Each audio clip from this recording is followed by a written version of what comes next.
말씀 같이 보겠습니다. 오늘 말씀은 요한일서 4장 14절입니다.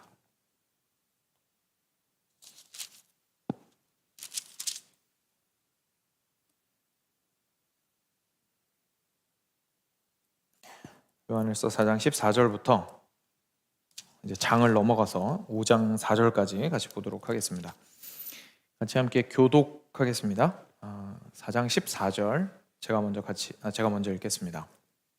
아버지가 아들을 세상의 구주로 보내신 것을 우리가 보았고 또 증언하노니 누구든지 예수를 하나님의 아들이라 시인하면 하나님이 그의 안에 거하시고 그도 하나님 안에 거하느니라. 하나님이 우리를 사랑하시는 사랑을 우리가 알고 믿었노니 하나님은 사랑이시라. 사랑 안에 거하는 자는 하나님 안에 거하고 하나님도 그의 안에 거하시느니라. 이로써 사랑이 우리에게 온전히 이루어진 것은 우리로 심판날에 담대함을 가지게 하려 함이니 주께서 그러하심과 같이 우리도 이 세상에서 그러하니라. 사랑 안에 두려움이 없고 온전한 사랑이 두려움을 내쫓나니 두려움에는 형벌이 있음이라. 두려워하는 자는 사랑 안에서 온전히 이루지 못하였느니라. 우리가 사랑함은 그가 먼저 우리를 사랑하셨음이라. 누구든지 하나님을 사랑하노라 하고 그 형제를 미워하면 이는 거짓말하는 자니 보는 바 그 형제를 사랑하지 아니하는 자는 보지 못하는 바 하나님을 사랑할 수 없느니라. 우리가 이 계명을 주께 받았나니 하나님을 사랑하는 자는 또한 그 형제를 사랑할지니라. 예수께서 그리스도이심을 믿는 자마다 하나님께로부터 난 자니 또한 낳으신 이를 사랑하는 자마다 그에게서 난 자를 사랑하느니라. 우리가 하나님을 사랑하고 그의 계명들을 지킬 때에 이로써 우리가 하나님의 자녀를 사랑하는 줄을 아느니라. 하나님을 사랑하는 것은 이것이니 우리가 그의 계명들을 지키는 것이라. 그의 계명들은 무거운 것이 아니로다. 무릇 하나님께로부터 난 자마다 세상을 이기느니라. 세상을 이기는 승리는 이것이니 우리의 믿음이니라. 아멘. 잠깐 기도하겠습니다. 예수께서 그리스도이심을 믿는 자마다 하나님께로부터 난 자니 또한 낳으신 이를 사랑하는 자마다 그에게서 난 자를 사랑하느니라. 사랑하는 주님, 저희가 우리를 먼저 사랑하여 주신 주님의 그 사랑을 받아 또한 우리가 사랑해야 할 이들을 마땅히 사랑하기를 원합니다. 우리가 순종에 대해서 어떠한 의미인지를 우리의 삶 속에서 새롭게 깨닫기를 원하고 정리되기를 원합니다. 하나님, 이 시간을 사용하여 주셔서 저희의 마음을 굉장히 부담스럽게 할 수도 있고 정리가 잘 되어 있지 않았던 순종에 대한 내용들이 오늘 말씀을 통해서 잘 정리되게 하시고 저희가 기쁨으로 저희가 순종하게 되며 그리스도인의 삶을 정말 평안함 가운데 살아가게 되는 놀라운 은혜가 있도록 하여 주시기를 간절히 간구드립니다. 감사하며 사랑하는 우리 주 예수 그리스도 이름으로 기도드렸습니다. 아멘. 네, 오늘은 요한일서 방금 읽었던 4장 14절부터 5장 4절까지의 본문을 가지고 순종이 어떻게 기쁘기 위한 싸움인가 라고 조금 도발적인 질문일 수도 있는데요. 한번 질문을 던져보고 그거에 대한 대답을 말씀을 통해서 찾아보도록 하겠습니다. 여러분 혹시 순종에 대해서 많이 들어보셨을 겁니다. 그렇죠? 못 들어보셨을 가능성도 있겠지만 대부분 아마 들어보셨으리라 생각을 합니다. 그리고 순종의 중요성에 대해서도 아마 충분히 강조를 많이 받으셨으리라 생각을 하고요. 근데 그 순종에 대해서 들으셨을 때 혹시 이 단어만 딱 보면 이제 마음에 어떤 마음이 드시는지 모르겠습니다. 아무래도 좀 부담이 되는 말씀입니다. 그렇죠? 그 순종이라는 것이 뭐 내용을 떠나서 일단은 내가 복종하는 것, 내 뜻을 꺾고 하나님의 뜻을 따르는 것, 뭐 이런 거다 보니까 아무래도 순종이라는 말이 편하게 다가오지는 일단 않는 것 같습니다. 저도 어릴 때 그랬습니다. 어릴 때 굉장히 엄격한 신앙 훈련을 받으면서 컸기 때문에 항상 강조를 받았던 게 결국은 순종이었습니다. 그래서 순종하면 항상 제 감정을 눌러야 했고 제가 좀 감정 기복을 보이면 부모님에게 굉장히 많이 혼이 났어요. 그래서 지금 순종을 해야 될 것에 있어서 감정을 따라 행동하는 것을 굉장히 많이 책망받았던 기억이 있습니다. 실제로 저희 선교단체가 그 순종을 굉장히 강조했기 때문에 그 안에서 유명한 일화도 있었습니다. 저는 이제 물론 한국에 있었지만 저희 선교단체의 원조가 이제 미국에 있는데 그 미국에 있는 첫 초창기 선교사님들 사이에 이런 일이 있었다고 합니다. 이제 굉장히 이 선교단체 안에서 이미 리더십으로서 섬기고 계시는 선교사님께서 너무 좋은 분이어서 사람들이 막 몰려와서 저 좀 가르쳐 주세요, 저 좀 제자로 받아주세요 이렇게 하면서 이제 몰려온 거예요. 근데 그때마다 이분이 어떻게 했냐면 무인지 배추인지 제가 지금 정확하게 기억이 안 나는데 하여간 무 같은 그런 채소를 주면서 가가지고 저 밭에 뒤집어서 심으세요 이렇게 말을 하는 겁니다. 근데 백이면 백 대부분의 사람들이 와가지고 그 얘기를 듣고 나서 내가 잘못 들었겠거니 그리고 저 사람이 지금 말실수를 했겠거니라고 생각하고 똑바로 심었습니다. 그러면 이제 와가지고 시킨 대로 한 게 아니잖아요. 그러니까 당신은 적합하지 않습니다. 그러면서 이제 돌려보낸 거예요. 근데 그러다가 저희 선교단체 안에서 또 굉장히 유명한 또 다른 선교사님이 있으신데 이분이 젊은 청년 때 찾아온 거예요. 선교사님 저 좀 가르쳐 주십시오. 똑같이 했습니다. 그랬더니 어떻게 됐을까요? 그분은 진짜 뒤집어서 심었습니다. 그래서 뒤집어서 심은 것을 보고 이제 이 선배 선교사님께서 아우 잘하셨습니다. 이제 저랑 같이 함께 훈련하시죠. 결국 하나님을 따르는 데 있어서 가장 중요한 것은 순종인데 당신에게는 그 순종의 자세가 잘 되어 있군요. 이해된다고 해서 순종하는 것이 아니라 이해하기 어려워도 순종하는 당신이 이 길을 가기에 적합합니다. 라고 이제 얘기하셨다는 그 일화가 밖에는 별로 안 퍼진 것 같지만 저희 선교단체 안에서는 굉장히 유명한 일화입니다. 이런 것처럼 이제 이런 얘기를 제가 들으면서 자랐거든요. 그러다 보니까 이제 이유를 불문하고 순종하는 것이 굉장히 중요한 원칙 중에 하나였습니다. 이런 이미지를 우리 모두 순종에 대해서 가지고 있거든요. 그러다 보니까 이 순종이라는 것이 저희들에게는 사실 상당히 조금 이따가도 살펴보겠지만 기쁘거나 즐겁거나 좀 자유롭게 하는 것이라기보다는 아무래도 우리를 올가매거나 좀 억압하는 느낌을 준다거나 굉장히 힘들게 만드는 것일 때가 참 많이 있습니다. 그런데 정말로 이 순종이 어떤 것인지를 살펴보게 되면 저희가 다시 한번 순종을 하나님의 말씀 중심으로 정리해야 된다는 걸 깨닫게 되는데요.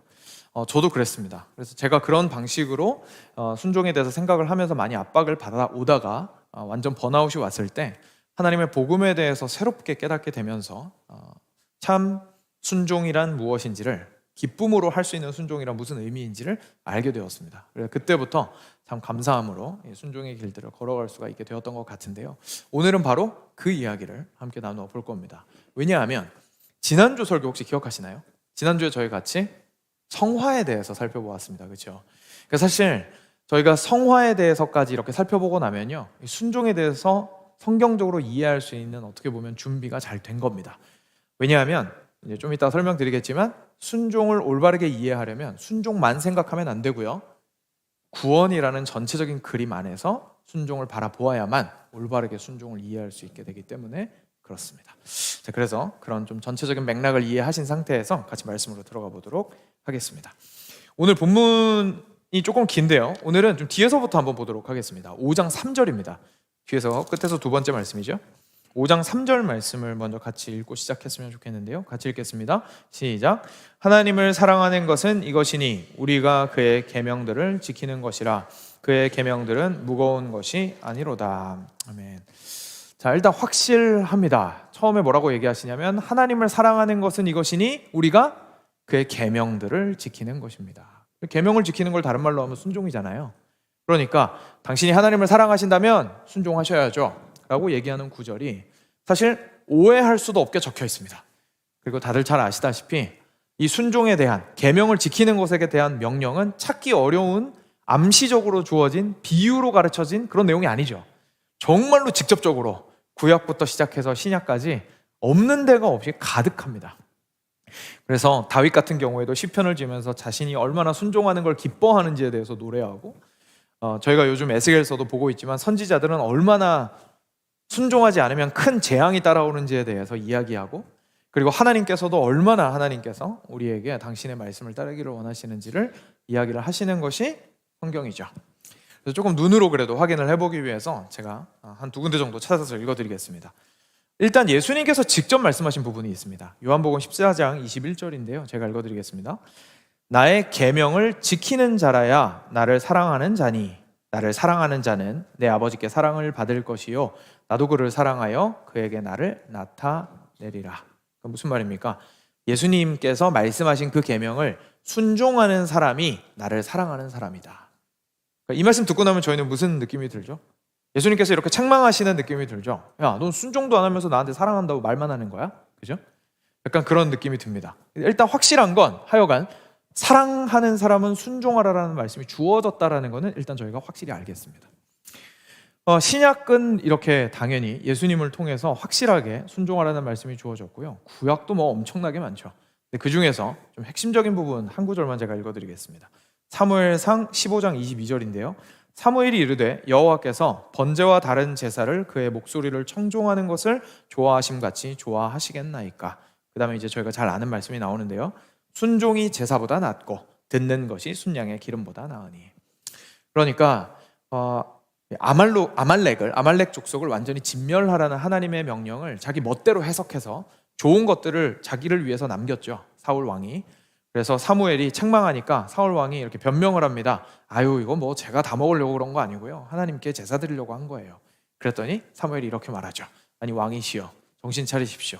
하나님이 양이랑 소가 아쉬워가지고 이거 아끼면 좋아하실 것 같습니까? 그게 아니죠. 하나님이 정말 원하시는 건 하나님이 말씀하신 대로 당신이 순종하는 것입니다. 그게 그렇게 제사 드리고 이런 것보다 훨씬 더 중요합니다 라고 책망하고 타이르는 부분이 나옵니다. 구약에도 당연히 이렇게 순종의 중요성에 대해서는 잘 이야기를 하고 있습니다. 자, 여기가 우리의 시작 포인트입니다. 일단 알겠습니다, 그렇죠? 내가 그리스도인이 됐고, 뭐 그리스도인이 아니면 모르겠지만 그리스도인이 되었고, 그리고 구원받은 자라는 생각이 있으면 말씀대로 따라 살고자 하는 것은 어떻게 보면 당연지사라는 생각이 듭니다. 좀 부담이 되더라도 말이죠. 근데 우리가 좀 동기부여가 필요한 것 같아요, 그죠? 우리가 살다 보면은 순종을 하고 싶은데 이게 쉬우면 동기부여가 별로 필요가 없을 텐데, 그리고 재밌으면 동기부여가 따로 필요 없을 텐데 되게 어렵거든요, 순종하는 삶이. 그러다 보니까 나름의 동기부여가 좀 필요한 것 같습니다. 혹시 여러분들은 뭘로 동기부여를 하십니까? 순종하기 힘들 때, 순종하기 싫을 때 이 순종을 뭘로 이렇게 불러일으키세요? 성경을 보면요, 일단 그 중에 하나로 순종하는 사람의 결과에 대해서 굉장히 많이 이야기하고 있으십니다. 정말 너무 많아서 그냥 아무 때나 펼쳐가지고 손가락 짚어서 인용해도 되겠지만, 그래도 좀 잘 보여줄 수 있는 곳을 제가 한 군데만 설명을 드리면 신명기 28장인데요. 신명기 28장은 나중에 시간 나면 한번 보십시오.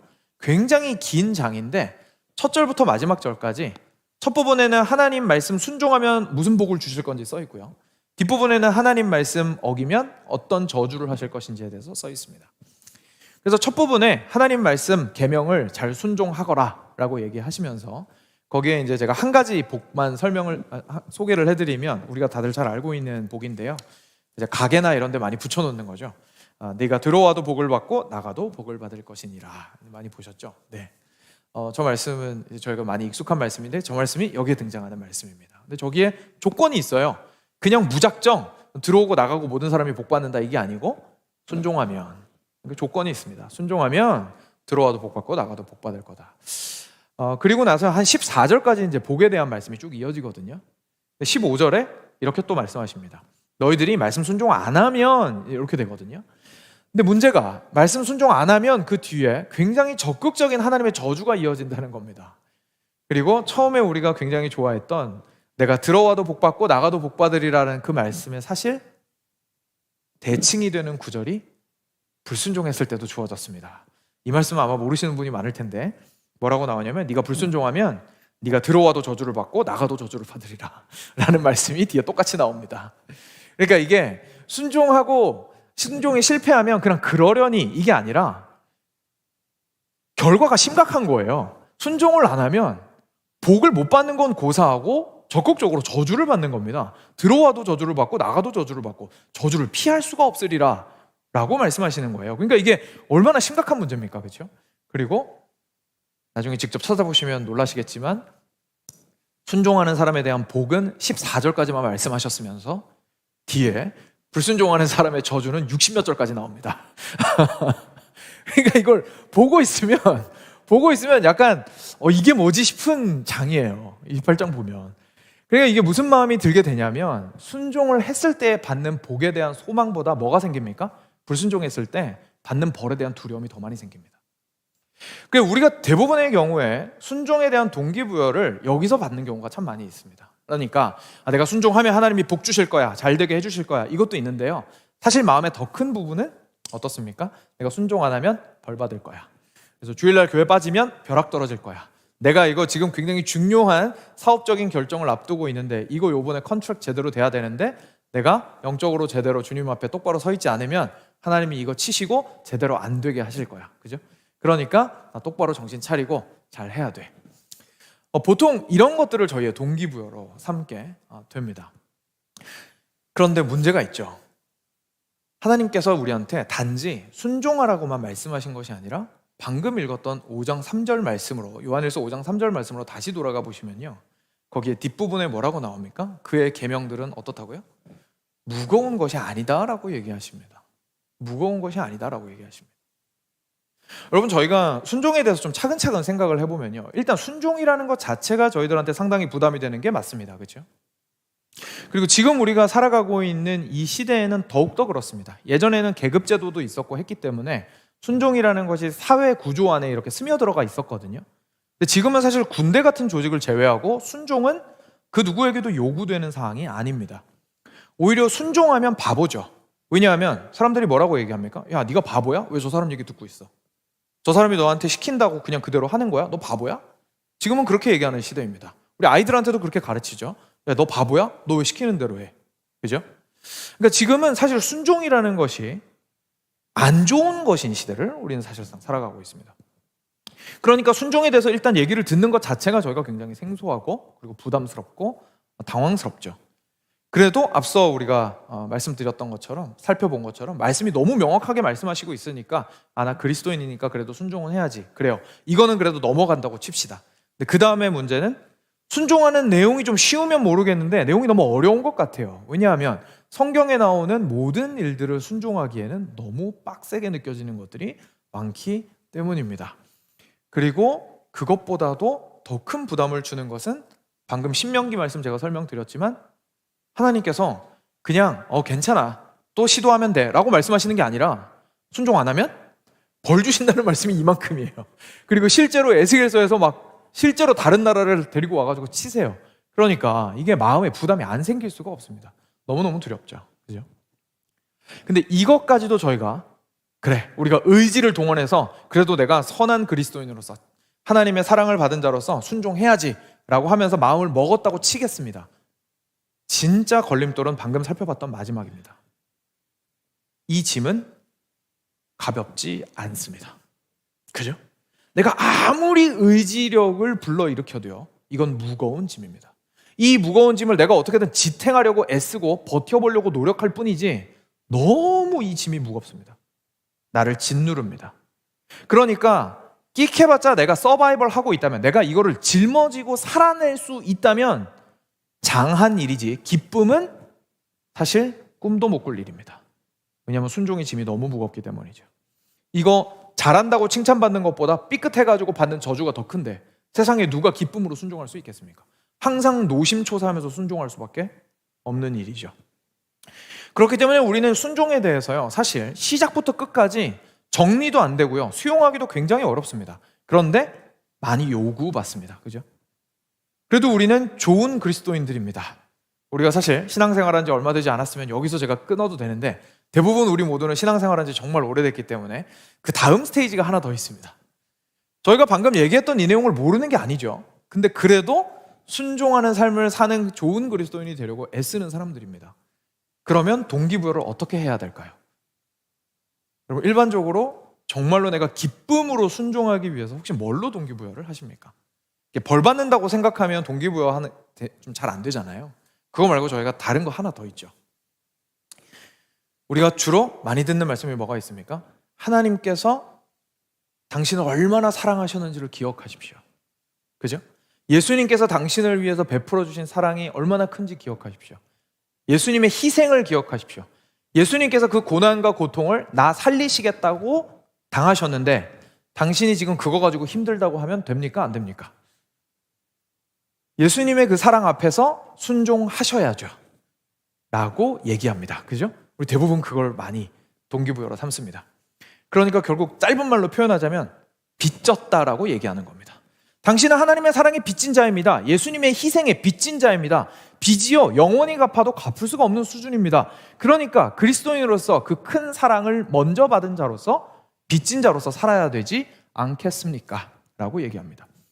이 동기부여는 생각보다 파워풀합니다. 그래서 실제로 목사로서 헌신하는 분들이나 선교사로 헌신하는 많은 분들에게 어떻게 헌신하게 되셨습니까? 라고 얘기하면 이 얘기를 많이 하십니다. 나를 향한 그리스도의 사랑이 너무나 커서, 베풀어 주신 그 희생이 너무나 커서 내가 이것을 나가서 베풀 수밖에 없습니다 라고 얘기하십니다. 좋습니다. 그런데 여기도 문제가 있습니다. 여러분, 하나님께서 먼저 날 사랑해 주셔서 빚을 갚는다고 칩시다. 그런데 그 빚 갚는 과정이 쉬울까요? 안 쉽죠. 안 쉽죠. 어떤 면에서는 더 어려운 거 아닙니까? 왜냐하면 예수님께서 보여주신 그 사랑이 얼마나 위대하고 크고 무조건적인데 그거를 내가 다 일일이 갚으려고 해요. 어떻게 보면 오히려 더 큰 짐을 짊어지겠다고 자기도 모르게 말한 것인지도 모릅니다. 그러니까 이게 문제가 뭐냐면요, 순종을 하는 신용은 할 수 있습니다, 저희가. 근데 제일 큰 문제가 어디서 봉착하냐면 이게 가볍다는 건 이해가 도저히 안 되는 겁니다. 자유함 가운데 기쁨으로 순종하는 건 도저히 공감이 안 되는 겁니다. 그냥 가장 높은 수준을 추구해 보았자 하나님이 날 먼저 사랑해 주셨으니 그 사랑에 감격해서 지금의 이 희생을 내가 이겨내야지 정도인 거죠. 그러면 성경이 진짜로 우리한테 얘기하고 싶은 건 뭘까요? 순종을 이렇게까지 얘기를 많이 하고 있으신데 근데 그대로 내가 따라 살려고 하면 모든 기쁨 다 잃어버리는 것 같은데 이거 어떻게 이해하고 해결해야 되는 건가요? 라는 질문이 우리가 들 수밖에 없습니다. 근데 이거 되게 중요한 문제죠. 그냥 얼렁뚱땅 모른 척하고 넘어갈 수 있는 문제가 아닙니다. 왜냐하면 순종은 평생 지속되는 것이기 때문에 그렇습니다. 결국 우리 삶에 대한 얘기입니다. 지난주에 성화에 대해서 배웠죠. 성화와 마찬가지로 이 순종은 성화 안에 포함이 되어서 결국은 구원받은 자의 삶의 모습을 설명해 주는 것입니다. 그러니까 반드시 해결이 되어야 하는 질문입니다. 어떻게 해야 될까요? 오늘 본문이 감사하게도 잘 알려주시고 있고요. 특별히 저희가 그동안 구원이란 무엇인가 시리즈를 계속해서 살펴보면서 그 중간에 이 순종에 대해서 살펴봄으로써 맨 처음에 설명드렸던 것처럼 구원이라는 큰 그림 안에서 순종을 바라보게 될 때에 비로소 이 순종이 어떻게 기쁨이고 가벼운 짐이 될 수 있는지가 이해가 될 수가 있습니다. 그래서 그것을 오늘 본문을 통해서 함께 살펴볼 수 있도록 하겠습니다. 오늘 본문으로 이제 직접 들어가 보면요, 14절과 15절입니다. 이제 펼쳐놓으시고 그냥 쭉 계속 눈으로 따라오시면 됩니다. 같이 읽자고 할 때 같이 읽으시고요. 자, 14절과 15절 같이 읽겠습니다. 같이 읽겠습니다. 시작. 아버지가 아들을 세상의 구주로 보내신 것을 우리가 보았고 또 증언하노니 누구든지 예수를 하나님의 아들이라 시인하면 하나님이 그의 안에 거하시고 그도 하나님 안에 거하느니라. 아멘. 자, 우리가 그동안 구원이란 무엇인가를 보았기 때문에 이제 이 말씀이 좀 반짝반짝 더 쉽게 이해가 되셨으면 좋겠습니다. 자, 처음에 이렇게 나오죠. 아버지가 아들을 세상의 구주로 보내셨는데, 그죠? 예수님을 구주로 보내셨는데 그것을 우리가 보았고 또 증언합니다. 정말로 예수님이 우리를 위해서 오셨습니다. 그리고 나서 뭐라고 합니까? 누구든지 예수님을 하나님의 아들이라고 시인하면, 지금 무슨 얘기하는 거죠? 구원받으면, 그죠? 우리가 그리스도인이 되면. 근데 그 다음에 표현이 이제까지 우리가 배웠던 거랑 좀 다른 표현이에요. 뭐라고 표현하고 있습니까? 이 구원받은 사람에게 무슨 일이 일어납니까? 하나님이 그의 안에 거하시고 그도 하나님 안에 거하게 됩니다. 그러니까요, 이제 이것을 하나님과의 연합이라고 표현을 하는데요, 구원을 받는다는 것은 그냥 단순하게 내가 결단하고 이제 그리스도인으로서 순종하는 삶을 법을 지킴으로써 살아가겠습니다 라고 말하는 게 아닙니다. 그리스도인이 되었다는 것은 율법을 지키기 이전에 무슨 일이 일어나는 거냐면 하나님과 먼저 연합하게 되는 것입니다. 그래서 내가 하나님 안에, 그리고 하나님이 내 안에 거하시게 됩니다. 이게 굉장히 중요한 실마리입니다. 이어지는 구절 같이 보겠습니다. 이어지는 16절 같이 한 목소리로 읽겠습니다. 시작. 하나님이 우리를 사랑하시는 사랑을 우리가 알고 믿었노니 하나님은 사랑이시라. 사랑 안에 거하는 자는 하나님 안에 거하고 하나님도 그의 안에 거하시느니라. 아멘. 자, 뒷부분 먼저 보시죠. 뒷부분에 이렇게 되어 있습니다. 사랑 안에 거하는 자는 하나님 안에 거하고 하나님도 그의 안에 거하시느니라. 방금 보았던 하나님과 연합하는 내용을 한 번 더 반복하고 있습니다. 그렇죠? 근데 이번에 무슨 단어가 포함됐습니까? 사랑이 포함되었습니다. 왜요? 하나님이 사랑이시랍니다. 그러니까 무슨 얘기죠? 내가 예수님 믿었을 때 무슨 일이 일어난다는 겁니까? 하나님과 연합하게 되는데 그 덕분에 하나님의 무엇이 내 안으로 들어옵니까? 하나님의 사랑이 내 안으로 들어옵니다. 그리고 나는 누구 사랑 안으로 들어갑니까? 하나님의 사랑 안으로 들어갑니다. 그래서 이게 하나님과 연합된다라는 것이요, 막 신비한 체험을 하고 막 이런 얘기를 하는 게 아니고요, 하나님의 생명과 사랑이 우리 안으로 들어오고 우리가 하나님의 생명과 사랑에 온전히 하나 된다라는 것을 이야기하시는 겁니다. 근데 이 일이 어떻게 일어납니까? 앞부분 보시면 하나님이 우리를 사랑하시는 사랑을 우리가 알고 믿었노니 이렇게 얘기합니다. 근데 앞부분에는 뭐라고 나왔어요? 연합 얘기할 때? 예수님을 믿으면이라고 나왔잖아요. 그렇죠? 예수님을 하나님의 아들이라고 시인하면 여러분들이 연합하게 됩니다. 이렇게 나왔잖아요. 여기 똑같은 얘기인 거죠. 지금 누구 얘기하고 있는 겁니까? 예수님 얘기하고 있는 거예요. 하나님이 우리를 사랑하시는 사랑이 누구예요? 예수님이죠. 예수님을 통해서 하나님의 사랑이 드러났잖아요. 그러니까 하나님의 사랑을 우리가 알고 믿으면 하나님은 사랑이시기 때문에 내 안에 하나님의 사랑이 있게 되고 그리고 나는 하나님의 사랑 안에 들어가게 됩니다. 그래서 결국 사랑을 얻게 되는 과정이 예수님을 믿는 과정이라는 사실을 우리가 놀랍게도 깨닫게 됩니다. 그리고 나서 17절, 18절 말씀입니다. 같이 한 목소리를 읽겠습니다. 시작. 이로써 사랑이 우리에게 온전히 이루어진 것은 우리로 심판날에 담대함을 가지게 하려 함이니 주께서 그러하심과 같이 우리도 이 세상에서 그러하니라. 사랑 안에 두려움이 없고 온전한 사랑이 두려움을 내쫓나니 두려움에는 형벌이 있음이라. 두려워하는 자는 사랑 안에서 온전히 이루지 못하였느니라. 아멘. 자, 여기서 조금 딴 얘기인 것 같은 내용이 나옵니다. 근데 사실 그렇지 않습니다. 여기서 처음에 뭐라고 하십니까? 이로써, 그러니까 앞에 이야기했던 이 하나님과의 사랑의 연합으로서 사랑이 우리에게 온전히 이루어진 것은 처음에 이렇게 시작합니다. 여러분들의 사랑을 한번 생각해 보시면, 돌이켜 보시면 온전하고 완벽하다고 얘기하실 수 있나요? 그럴 수 없습니다. 그렇죠? 심지어 우리가 그렇게 사랑하는 자녀들을 향한 사랑도 불완전하잖아요. 그럼 여기서 이게 무슨 말이죠? 하나님이 우리를, 사랑이 우리에게 온전히 이루어진 것은 이미 이루어졌대요. 왜 그렇게 말씀하시는 거죠? 네, 예수님 믿었을 때 뭐가 들어왔습니까? 하나님의 사랑이 우리 안에 들어왔습니다. 그러니까 우리한테 완벽한 사랑을 하면 이런 뜻이 아닙니다. 이게 우리한테 완벽한 사랑을 하면 이런 뜻이 아니라 하나님의 그 완전한 사랑이 우리 안으로 들어오면 이 뜻입니다. 그럼 하나님의 사랑이 우리 안으로 들어왔어요. 그럼 무슨 일이 일어날까요? 놀라운 일이 일어납니다. 우리로 심판날에 담대함을 가지게 되는데 주께서 그러하심과 같이, 그러니까 예수님께서도 그렇게 담대하셨던 것과 같이 우리도 이 세상에서 살아나갈 때에 담대하게 됩니다. 사랑 안에는 두려움이 없습니다. 갑자기 이 얘기 왜 하시는 걸까요? 왜냐하면 사랑하는 게요, 너무 두렵기 때문입니다. 여러분, 우리가 왜 사랑을 못할까요? 하나님께서 사랑하라고 하셨고요, 사랑하는 것이 우리한테 너무 필요하다는 사실은 많이 들어서 알고 있는데 왜 이렇게 사랑이 안 됩니까? 두려워서 그렇습니다. 뭐가 두렵죠?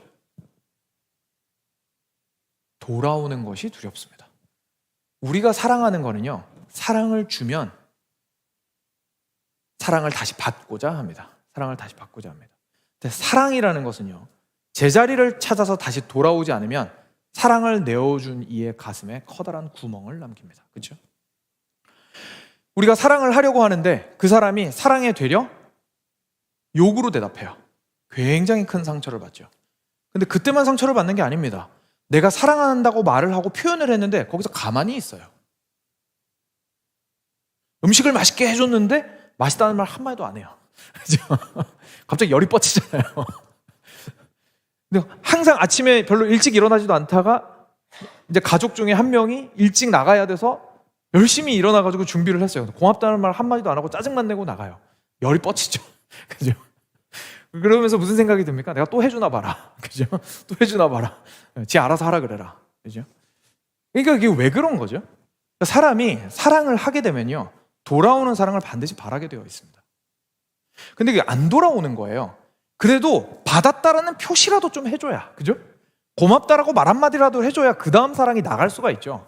그런 말도 안 하는데 이 사랑이 어떻게 계속 나갑니까? 그러면 결국 포기할 수밖에 없습니다. 그런데 사랑을 왜 포기하게 될까요? 저희는 얘기하죠. 그 사람이 나한테 그렇게 말하는데 내가 어떻게 포기 안 하고 백입니까? 그 사람이 말이라도 이쁘게 해줘야 내가 계속 사랑하지. 사실 그거보다 더 궁극적인 문제가 있죠. 저희의 사랑 자체가 유한하기 때문입니다. 그러니까 우리가요, 사랑을 자꾸 돌려받아야 되는 이유가 있습니다. 그래야 내가 계속 사랑할 수 있기 때문입니다. 그렇죠? 내가 행복하려면 사랑이 필요합니다. 내가 기쁘려면 사랑이 필요하거든요. 근데 사랑은 혼자 할 수가 없습니다. 그럼 옆 사람한테 사랑을 해야 돼요. 사랑은 주는 겁니다. 내가 사랑을 줘요.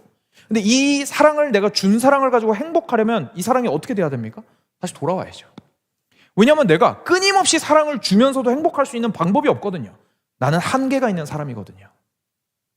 그러니까 결국 고통스러울 수밖에 없습니다.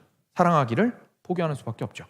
이 경험이 많이 되면 많이 될수록 사람이 마음이 어떻게 됩니까? 상처가 많아질수록 두려움에 떨게 됩니다. 다른 사람들한테 어떻게 됩니까? 사랑할 수 있을까요? 없을까요? 사랑 못하죠. 어떻게 사랑합니까? 그럼 누구랑만 사랑합니까? 내 사랑을 돌려줄 만한 사람만 사랑합니다. 그죠? 내 사랑을 돌려줄 만한 사람만 사랑합니다. 내가 나한테 고맙다고 말할 수 있는 사람에게 사랑을 베풉니다. 나에게 내가 베푼 만큼은 아니더라도 하다못해 절반 정도라도 나한테 돌려줄 수 있는 사람한테 내 사랑을 투자합니다. 그래야만이 돌아온 사랑을 가지고 어떻게든 다시 사랑을 긁어서 베풀 수 있기 때문입니다. 그러다가 계속해서 고갈되어져 갑니다. 그런 걸 우리 느끼지 않나요? 저도 많이 느끼는데 옛날에는 이만큼의 사람들을 사랑했던 것 같아요. 시간이 지날수록 사랑할 수 있는 사람의 수준이 줄어드는 것 같다고 느껴지는 건 왜일까요? 계속해서 우리 마음의 사랑이 고갈되는 것은 아닌가라는 생각이 들더라고요. 사랑은 그렇습니다. 돌아와야 할 수 있는데 돌아오는 게 없으면 상처가 두려워서 할 수가 없습니다. 근데 지금 뭐라고 얘기하시는 겁니까? 우리 안에 사랑이 온전하여지면, 누구 사랑이 들어오면요? 하나님의 사랑이 들어오면 두려움이 없어진대요. 무슨 말입니까? 돌아오는 것이 없어도 사랑할 수 있게 된다는 뜻입니다. 그러니까 내가 베풀어도 상처받지 않게 된다는 얘기입니다. 나 자신을 오픈해도 신경 안 쓴다는 얘기입니다. 다른 사람이 내가 나 자신을 오픈했을 때 나의 약점을 잡았어요. 너무 상처받죠. 왜냐하면 저 사람 위로받으라고 내가 나 자신을 오픈했는데 그걸 가지고 약점을 잡으면 얼마나 크게 상처받습니까? 그런데 그것을 이길 수 있는 힘이 나온다는 겁니다. 이유가 뭐냐면 나의 사랑에는 이제 하나님의 사랑이라는 무한한 사랑의 원천이 생겼기 때문이라는 얘기입니다. 그래서 그 사랑의 원천을 가지고 끊임없이 베풀어도 다함이 없는 사랑이 하나님으로부터 지속적으로 흘러들어오기 때문에 우리는 이 사랑을 할 수 있는, 두려움이 없는 사랑을 할 수 있다는 얘기를 지금 하시고 있는 겁니다. 그래서 반대로 내가 만약에 너무 두려워서 못 움직이고 사랑 못하고 있으면 결국 어디서 고장이 났다라는 얘기인 겁니까? 나한테 너는 순종할 만한 의지가 부족해, 이렇게 말씀하시는 게 아니라 뭐부터 보라고요? 중심에 하나님의 사랑이 있는지부터 보라고 지금 얘기하시는 겁니다. 왜냐하면 하나님의 사랑이 있다면, 그곳을 사랑의 원천으로 생각을 하고 있다면, 거기서부터 흘러들어오는 사랑을 누리고 있다면 자연스럽게 형제 사랑으로, 이웃 사랑으로 넘어가게 되기 때문에 그렇습니다. 그래서 19절 말씀 같이 한 목소리를 읽겠습니다. 같이 읽겠습니다. 시작. 우리가 사랑함은 그가 먼저 우리를 사랑하셨음이라. 예전에 이 말씀을 읽었을 때에는요, 아까 말씀드렸던 빚진 자의 마음처럼 이해가 됩니다. 그렇죠? 하나님이 나를 먼저 사랑하셨으니까 그 사랑에 감화되고 감격하여서 우리가 다른 사람도 사랑해야지, 하나님을 사랑해야지, 이런 뜻으로 이해가 됐어요. 근데 앞에 지금까지의 말씀을 보시고 이 말씀 보시니까 이제 정확하게 이해가 되실 겁니다. 빚진 자로서 사랑하십시오라는 뜻이 아닙니다. 이게 무슨 뜻이냐면 우리 안에 하나님의 사랑이 없으면 당신은 사랑할 수 없습니다 라는 뜻입니다. 그러니까 내가 사랑하고 싶으면 누구한테 가서 엎드리라는 얘기입니까? 사랑이신 하나님한테 가서 엎드리라는 얘기입니다. 사랑할 수 없을 때 하나님으로부터 그 사랑을 공급받으라는 얘기를 지금 오늘 말씀에 하시고 있는 거죠. 그리고 나서 20절 같이 보겠습니다. 20절 같이 읽겠습니다. 시작. 누구든지 하나님을 사랑하노라 하고 그 형제를 미워하면 이는 거짓말하는 자니 보는 바 그 형제를 사랑하지 아니하는 자는 보지 못하는 바 하나님을 사랑할 수 없느니라. 자, 이제 이 말씀도 더 잘 이해가 됩니다. 예전에는 이제 구원의 맥락에서 이해를 못했을 때는 이 말씀이 그냥 나한테 형제 사랑 못하는 거에 대해서 책망하는 말씀으로만 보이는 거예요. 그렇죠? 근데 그게 아니었던 거예요. 이 말씀 무슨 말씀인 거냐면 하나님의 사랑이 내 안에 있는 것과 실제 삶에서 형제를 사랑하는 것이 둘이 아니라는 얘기를 지금 하시고 있는 겁니다. 이 둘은 뗄래야 뗄 수가 없다는 얘기예요. 그러니까 둘 중에 하나만 있다고 말할 수 없다는 거죠. 형제 사랑을 못하고 있으면 결국 뭘 확인하라는 겁니까? 하나님의 사랑이 있는지 확인을 해야 된다는 얘기이고, 반대로 하나님의 사랑이 있다면 굉장히 자연스럽게 형제 사랑으로 이어질 수밖에 없다고 얘기하시는 거죠. 여기까지 알고 났는데 갑자기 이 생각이 들죠. 목사님, 근데 오늘 설교가 순종이 아니었던가요? 사랑에 대해서만 잔뜩 얘기하시고, 그죠? 드디어 21절에서 이 모든 주제가 하나로 통합이 됩니다. 21절 같이 한 목소리를 읽겠습니다. 시작. 우리가 이 계명을 주께 받았나니 하나님을 사랑하는 자는 또한 그 형제를 사랑할지니라. 아멘. 뭐라고 얘기하십니까? 우리가 뭘 받았어요? 이 계명을 주께 받았나니. 하나님한테 받은 계명, 예수님께 받은 계명이 뭐라는 겁니까? 사랑하라는 계명이라는 얘기입니다. 그 사랑하라는 계명을 한마디로 표현하자면 하나님을 사랑하는 자는 또한 그 형제를 사랑할지니라 라는 그 한마디라는 얘기입니다. 생각나는 구절이 있으시죠? 지상명령입니다. 예수님께서 선지자와 율법에 그렇게 많은 내용을 담고 있는데 그거 딱 두 마디로 요약하셨습니다. 마태복음 22장에서 이렇게 말씀하셨죠. 예수께서 이르시되 내 마음을 다하고 목숨을 다하고 뜻을 다하여 주 너의 하나님을 사랑하라 하셨으니 이것이 크고 첫째 되는 계명이요 둘째도 그와 같으니 내 이웃을 내 자신같이 사랑하라 하셨으니 이 두 계명이 온 율법과 선지자의 강령이니라.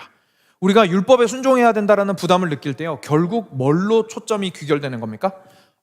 하나님 사랑과 이웃 사랑으로 귀결되는 거구나. 그러니까 사랑하는 여러분, 성경에서 그리스도인으로서 순종하는 삶을 사셔야 됩니다라는 말씀을 볼 때마다 뭘 생각하셔야 되는 겁니까? 사랑하라는 말씀이구나. 사랑하라는 말씀이구나. 내가 어떻게 하면 하나님을 사랑할까? 출발점이 어디에 있습니까? 하나님 사랑도 하나님 사랑의 출발점이 있습니다. 첫 번째 계명을 지키기 위해서도 하나님의 사랑이 내 안에 먼저 들어와야 합니다. 내가 하나님을 먼저 사랑한 것이 아니거든요. 하나님이 나를 먼저 사랑하셨습니다. 온전한 하나님의 사랑이 내 안에 있어야만 첫 번째 계명인 하나님 사랑을 지킬 수가 있습니다. 그리고 하나님을 사랑하는 그 계명을 지키면 자연스럽게 그 사랑이 어디로 흘러갑니까? 이웃 사랑으로 흘러가게 됩니다. 이것이 그리스도인의 순종하는 삶의 모습입니다. 이것이 우리가 받은 계명이며 우리가 순종해야 할 계명이라는 사실을 우리가 확인하게 됩니다. 그래서요, 5장으로 넘어가서 1절은 조금 이따가 보고요, 2절과 3절 같이 보겠습니다. 5장 2절과 3절 같이 한 목소리로 읽겠습니다. 시작. 우리가 하나님을 사랑하고 그의 계명들을 지킬 때에 이로써 우리가 하나님의 자녀를 사랑하는 줄을 아느니라. 하나님을 사랑하는 것은 이것이니 우리가 그의 계명들을 지키는 것이라. 그의 계명들은 무거운 것이 아니로다. 아멘. 이제서야 깨닫게 됩니다. 내가 이 사랑을 온전한 사랑으로 이루어내려고 한다면, 그리고 계명을 온전히 이루고자 한다면 이 순종의 삶은 절대로 가벼운 삶일 수가 없습니다. 이 순종의 삶이 가벼운 이유가 뭐냐면 하나님의 사랑에서 출발한 사랑으로 사랑하는 것이기 때문에 그렇습니다. 이미 하나님께서 구원받은 모든 자들에게 그 하나님, 사랑이신 하나님의 그 사랑을 넣어두셨습니다. 성령 하나님이십니다. 그 성령 하나님께서는 우리 안에서 지난주에 살펴보았던 대로 소원을 두고 행하게 하십니다. 오늘 말씀을 보니까 그 소원이 무슨 소원입니까? 하나님을 어떻게 하면 더 깊이 있게 사랑할 것인가? 그리고 어떻게 하면 더 하나님 사랑에서 이어지는 이웃을 사랑할 것인가? 그 마음에 소원을 가지게 하십니다. 그리고 그것에서 계속해서 순종하며 살아갈 수 있도록 도와주십니다. 그리고 결국 순종이라는 것은 우리가 사랑하라는 그 명령을 계속해서 하나님으로부터 힘을 공급받아서 하나님의 사랑에서 출발하여서 살아나가는 삶이라는 사실을 깨닫게 됩니다. 쉬울까요? 당연히 쉽진 않습니다. 상당히 어렵습니다.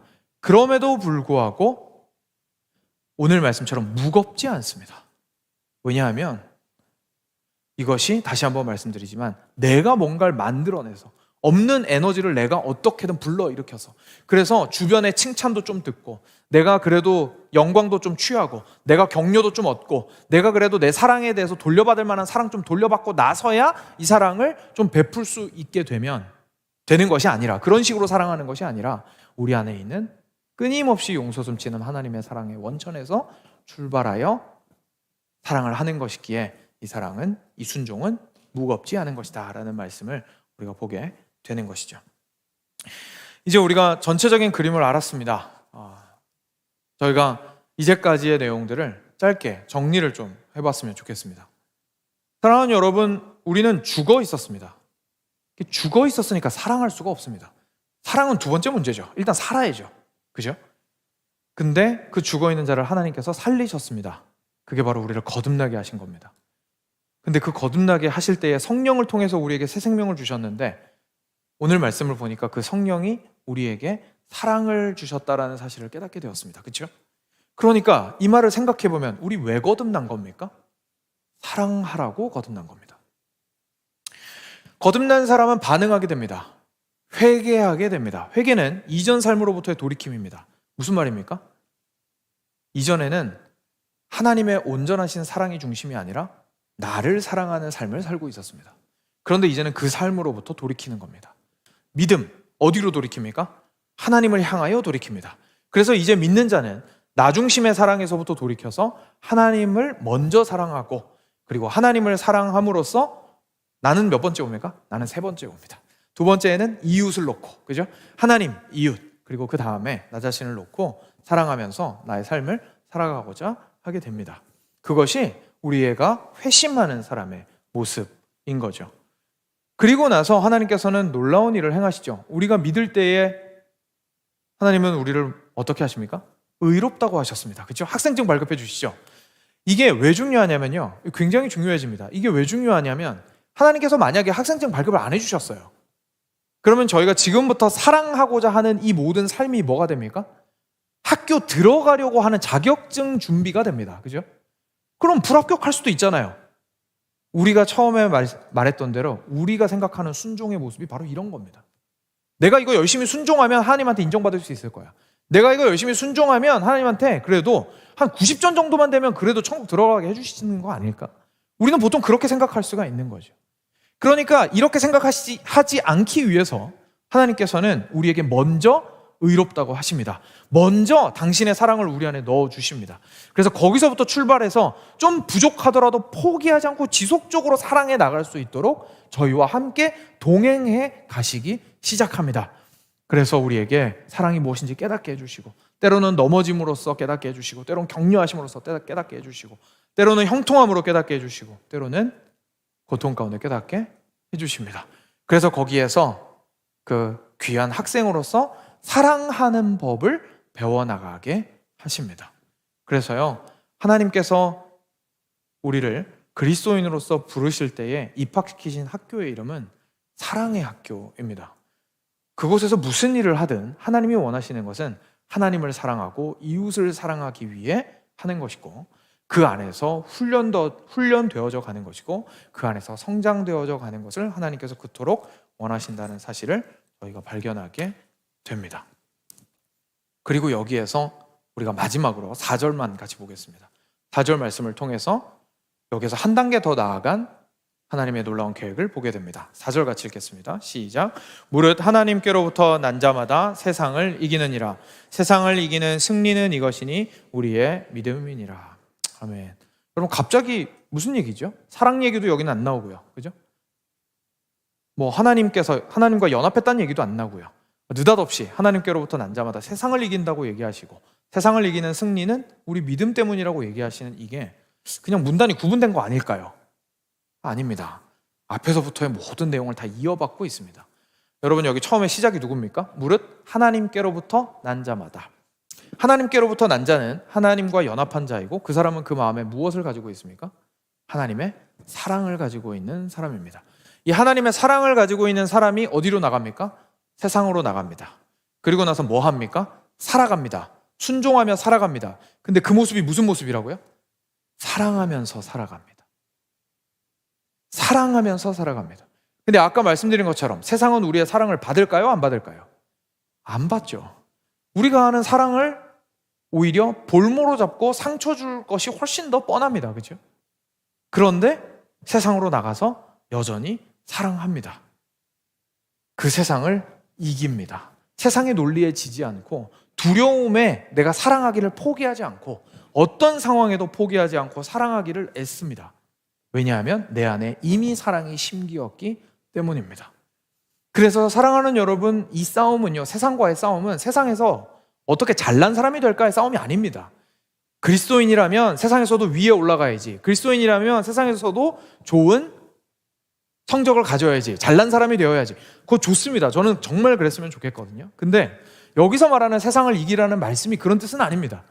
여기서 말하는 세상을 이기라는 말씀은 오히려 세상의 눈에 보았을 때 어쩌면 더 낮아지는 자리에 가고, 더 겸손하여지고, 더 바보 같은 모습을 가지게 되고, 이유가 뭡니까? 더 사랑하기 위하여 세상 앞에서 그 사랑의 길을 포기하지 않는 사람의 삶을 보여주는 것입니다.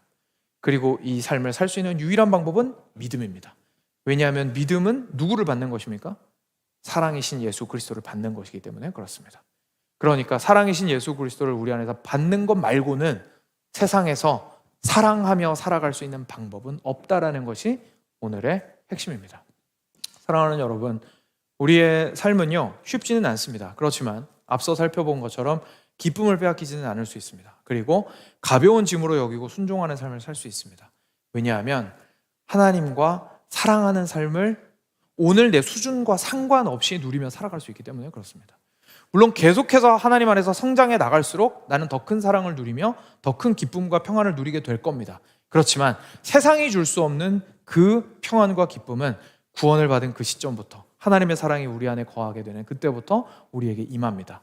그리고 그 사랑을 가지고 함께 사랑해 나가는 그 모든 과정들 속에서 우리는 변화되어 나가고 거기에서부터 세상을 이기며 우리가 더 큰 사랑을 할 수 있는 사람으로 변모되어 나갈 때에 우리는 비로소 이 순종이 그냥 단순히 빚진 자가 빚 갚는 게 아니고 오히려 하나님의 일에 동참하게 되는 큰 기쁨을 누리게 된다는 사실을 깨닫게 됩니다. 이 사실이 우리를 크게 격려하고 위로하여 사랑의 싸움에서 포기하지 않게 하기를 간절히 축원드립니다.